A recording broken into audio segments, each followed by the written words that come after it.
The next few chapters of this guide will depart from the normal format and get more personal and intimate. It represents the type of soul-searching and challenges you may face and how you can use those challenges as opportunities for success.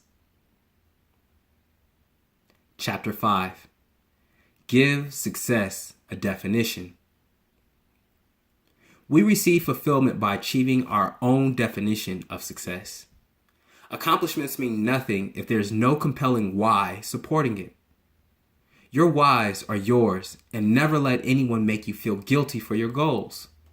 But also, don't allow yourself to be blinded to the bigger picture. Define what success means for you, or someone else will define it for you. That means being in control and not being a donkey chasing a carrot. And it's okay if your goals or whys change. We revisit the importance of having a well-defined why, because those whys will help you set your goals and objectives. Set high goals, as well as set goals that provide the maximum reward. You're worthy of the reward, and the goal is worthy of your hard work and dedication. When you set your goals high, you force yourself to achieve, and you'll be surprised at what you can achieve. Now that I finished law school, I realized that I set my goals too low. My goals were to be on law review and to graduate with a 3.0 GPA. Although I graduated with a 3.0, my second semester of law school broke my dreams of law review.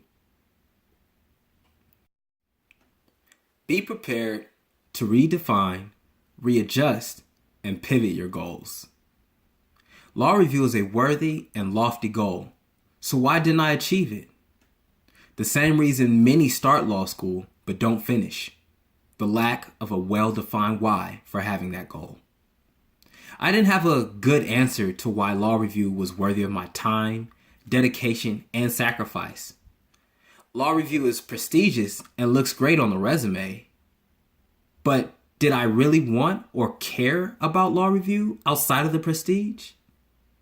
In all honesty, I wasn't sold on the idea of becoming a lawyer, let alone committing myself to the academic rigors of meeting law review's GPA requirement. However, unlike my law review goal, I had a well-defined why for wanting a 3.0 GPA. I wanted to prove to myself that I learned from my undergraduate career of screwing up. My lower undergraduate GPA created a number of unnecessary obstacles that required constant explanation and finesse.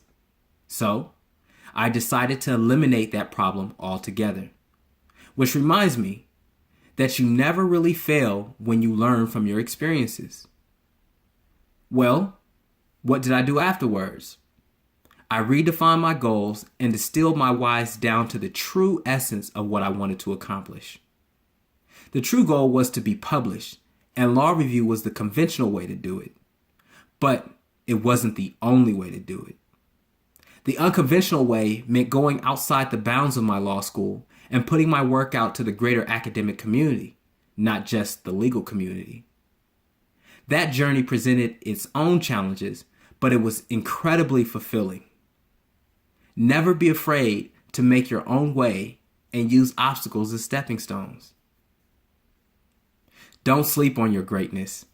Act on your greatness. I can't thank God enough for the opportunities He has created and the doors He has opened for me. The law review door was closed in order for me to focus on my true passion, policy and practice. Had I made it onto law review, I may have never realized this opportunity.